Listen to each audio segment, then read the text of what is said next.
A week after our house helper quit without collecting her final paycheck, my mom found a grocery receipt tucked inside a cookbook. It wasn't ours. The strange part wasn't the receipt. It was that every item on it matched something that had gone missing from our house over the last 6 months. One by one. So slowly that none of us had noticed. At first we thought she'd been stealing. I wish that's all it had been. I grew up in a quiet neighborhood where everyone knew everyone else. My parents both worked full-time, so we hired a house helper named Rita through someone my aunt knew. She wasn't young or old, maybe early 40s. She was soft-spoken, never late, never called in sick. She cleaned, cooked simple lunches, watered the plants, and left before dinner. Within a month, she felt like part of the routine. She remembered birthdays. She packed leftovers neatly. She even reminded my dad to take his blood pressure medicine when he forgot.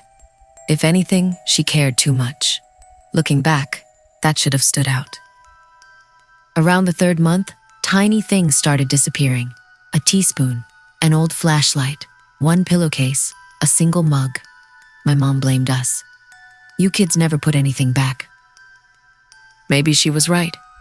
Nothing valuable disappeared, just random household things. Then Rita started asking strange questions, not personal ones, practical ones. What time does your brother usually wake up? Does your father always lock the garage? Who usually answers the door when someone knocks? She'd smile after every question. I just liked knowing everyone's routine. It sounded harmless. My mom laughed about it.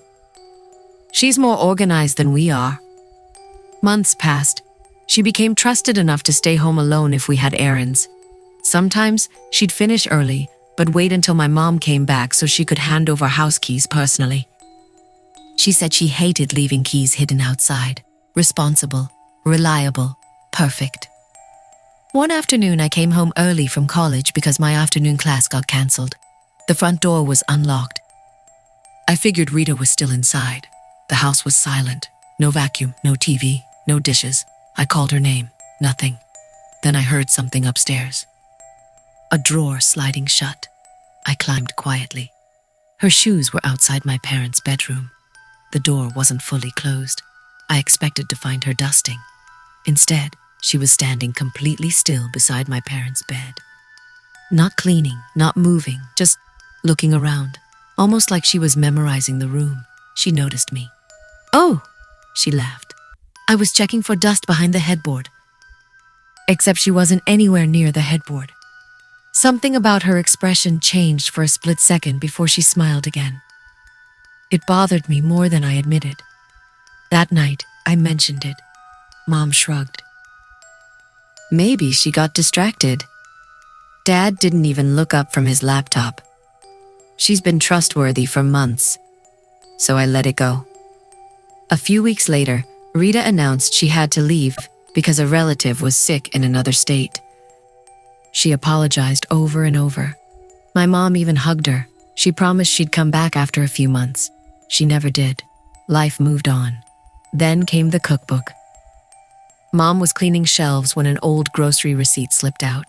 The items listed looked ordinary. Plastic containers, laundry detergent, coffee filters, sponges, a screwdriver. 3 cheap towels, storage bins, disposable gloves. Mom frowned. We never bought these. Then she stopped talking. She walked to the pantry. The plastic containers sitting on the shelf matched the receipt. The towels in the garage matched. The storage bins under the stairs matched. She had bought supplies for our house. But why? Dad thought maybe she'd forgotten them. End of story. Except the receipt date was from 5 months earlier. None of us remembered buying those things. Mom searched through our bank statements. No matching purchase. No cash withdrawal. Nothing. The next morning she called the supermarket. The receipt belonged to a loyalty account, not ours. They couldn't share customer information. That should have been the end. Instead, Dad became curious. He checked our old security camera footage. Most recordings had already been deleted automatically. Only the last month remained. He watched anyway. Nothing unusual. Until one afternoon. Rita carried one of those storage bins into the garage. 10 minutes later, she carried it back. Empty. Dad paused the video. Why would she move an empty bin? We checked the garage. Behind old paint cans sat a narrow gap between two shelves. Inside were 3 sealed envelopes. Each had one of our names. Mine, my brother's, my dad's, no mom. Inside my envelope was a printed page, not handwritten, typed, height, weight, blood type, college schedule. Car license plate, usual parking spot, favorite coffee shop, emergency contact. Everything was accurate. My brother's envelope listed his gym routine. Dad's listed work hours. There were dates beside each detail, updated regularly, like someone had been tracking us. Mom's information wasn't there because she already knew everything. She was home with Rita every day. Dad called the police. The officer looked uncomfortable. It could just be notes. Notes? Who writes someone's blood type? The officer suggested identity theft. We froze our credit, changed passwords, replaced locks, installed better cameras. Weeks passed. Nothing happened. Then Dad received a phone call. Someone claiming to be from his insurance company asked him to verify personal details. Every answer they gave first matched the papers from the envelopes. Dad hung up immediately. The number disappeared. Police traced nothing. Months later, we learned something unexpected. Our neighbor across the street mentioned Rita. Oh, she worked for my cousin years ago. Dad asked for the cousin's number. The cousin answered after a long silence. Then she asked one question. What name did she use with your family? Dad frowned. Rita. The woman sighed. With us, she was Maria. She explained that Maria had also worked there for about 8 months. Nothing expensive had been stolen, just tiny household items. Then she suddenly quit, exactly like she had with us. Before hanging up, the cousin said something that made Dad drive there immediately. She still had a folder. Inside were copies of papers found after Maria left. Schedules, medical details, family routines. The exact same format, the exact same typing, except those papers belonged to an entirely different family. There were 7 folders altogether. 7 families, different names, different neighborhoods, same woman, same pattern. Police finally took it seriously. An investigator explained they believed she wasn't collecting information for herself. She was building detailed profiles. Not for burglary. Professional criminals pay well for routines. Who leaves first? Who sleeps upstairs? Medical emergencies, alarm habits, travel schedules. Everything. A complete blueprint of someone's life. That explained the questions, the missing objects, the strange observation in my parents' bedroom. She wasn't stealing things because she needed them. She was testing what disappeared without being noticed, measuring our awareness, learning exactly how closely we paid attention. The storage bins weren't supplies for us. They were temporary hiding places for documents until she could retrieve them later. But one thing still didn't make sense. Why leave our envelopes behind? The investigator had an answer. We don't think she forgot them. He believed someone interrupted her final pickup. Maybe my dad came home early. Maybe a neighbor walked outside. Maybe she simply decided the risk wasn't worth it. We never found her. The identity she gave us was fake. The phone number was fake. Even the reference from my aunt's friend turned out to belong to someone who died years earlier. The investigator later admitted something off the record. Cases like ours almost never come to light because families only notice missing valuables. Nobody reports missing teaspoons, or pillowcases, or flashlights. Those tiny losses hide a much bigger pattern. Last year, we sold that house. Not because we thought she'd come back, because every room felt different after learning someone hadn't been cleaning our home. She'd been studying it. Sometimes I still catch myself answering harmless questions from strangers. What time do you usually get off work? Do you live alone? What car do you drive? Now I never answer, because I keep thinking about those envelopes. Someone spent 8 months turning my ordinary life into a file. And the investigator's final words have never left me. He said they searched the homes of every family connected to those 7 folders. Only 2 of them found hidden envelopes. The other 5, whatever had been written about them, was successfully collected. The first thing our house helper threw away was an old coffee mug my dad refused to replace. 3 months later, detectives showed up asking if we'd ever owned that exact mug. By then, it was sitting in a landfill somewhere, exactly where someone wanted it to be. When people ask me why my family never hired another house helper, I usually say my mom retired early and had more time at home. That's easier than explaining what actually happened. 5 years ago, both of my parents worked long hours. My younger sister and I were in school, and our schedules barely overlapped with theirs. We hired a woman named Linda through a local agency. She was in her 50s, polite, organized, and almost invisible. She never talked much unless someone spoke to her first. She cleaned, cooked simple meals, folded laundry, and left before dinner. Within a few weeks, everyone trusted her. She wasn't overly friendly. She was simply dependable. The strange part didn't start with missing money. It started with replacements. One Saturday, my dad complained that his favorite coffee mug was gone. Linda immediately apologized. "I'm so sorry. I accidentally chipped it while washing dishes." The next Monday, she brought him a nearly identical mug. Same color, same size, same manufacturer. Dad laughed. Close enough. Life moved on. A few weeks later, my sister noticed her old hairbrush had disappeared. Linda said the handle cracked while cleaning. The next day, there was a brand new brush waiting in the bathroom. Then my mom's kitchen scissors, my old backpack keychain, our TV remote, a cutting board, even the worn-out welcome mat. Every time something disappeared, an almost identical replacement appeared. Mom actually appreciated it. "She's thoughtful," Dad joked. "We should have hired her years ago." I thought it was odd, not creepy, just unusual. One afternoon, I came home early from college. Linda didn't know I was home. She was standing in the laundry room holding one of my old hoodies. Instead of folding it, she was staring at the sleeve. She rubbed the cuff with her thumb for several seconds.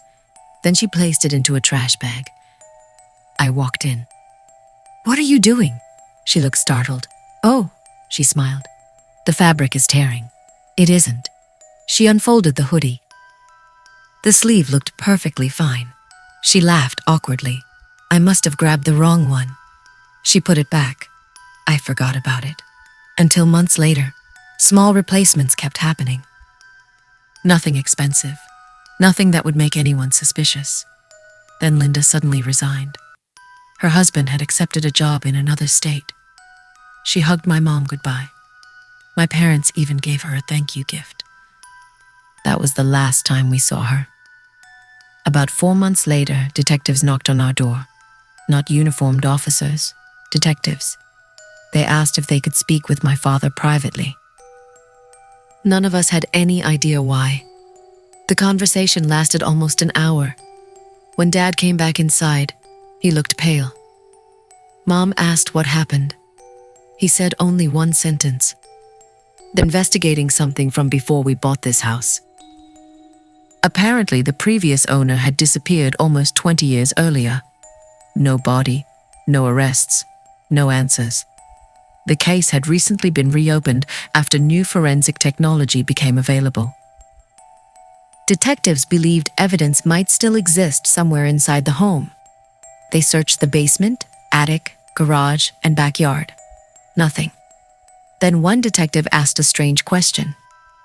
"Have you replaced many household items recently?" Mom laughed. "Our house helper replaced things all the time." The detective immediately stopped writing. "What kind of things?" Mom started listing them. The detective's expression changed after every item. Coffee mug, hairbrush, kitchen scissors, welcome mat, old towels, blankets, kitchen knives, remote controls. Dozens. He asked one final question. "Who decided what needed replacing?" She did. The detective asked for Linda's full name. Mom gave it to him. He quietly stepped outside with his partner. They stayed in their car for nearly 20 minutes. Later that evening, the detective returned alone. He asked if we still had any of the original items. We didn't. Everything had been thrown away. He looked genuinely disappointed. Then he explained why. Years ago, investigators believed the missing homeowner had been killed inside the house. Back then, forensic science wasn't advanced enough to recover useful DNA from many everyday objects. Now it was. Items people handled daily, coffee mugs, hairbrushes, clothing, scissors, could still contain biological evidence decades later. Those ordinary objects had suddenly become valuable evidence, except someone had removed almost every one of them. Not stolen, replaced. Before anyone knew the case would be reopened. That made no sense. Nobody could predict a 20-year-old investigation would become active again. Unless someone already knew. Police started looking for Linda. The agency that hired her had no records. The references she'd provided belonged to real people.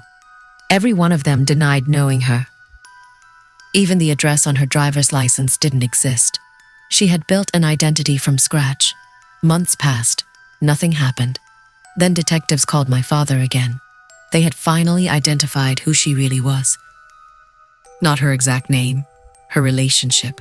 She was the missing homeowner's niece. No criminal record. No history of violence. But investigators believed she had always suspected her uncle hadn't simply disappeared. When our family bought the house years later, she somehow tracked the address. Then she waited. She got herself hired. Spent nearly a year inside the house, quietly removing anything that might still preserve microscopic traces, linking her family to whatever happened decades earlier. Whether she was protecting someone or destroying evidence, nobody knew. There wasn't enough proof to charge her. Without the original items, investigators couldn't prove what had been removed. The case stalled again. I thought that was the end. Until Dad remembered something. One replacement never happened. His old toolbox. Linda had asked several times if she could organize it. Dad always refused. He liked it messy. Detectives searched it. Hidden beneath loose screws was an old receipt folded into a tiny square. Inside was another receipt, then another. 14 in total. Each had handwritten notes on the back. Dates, times, license plate numbers. Someone had been documenting visits to the house long before we owned it. One receipt listed a truck arriving late at night.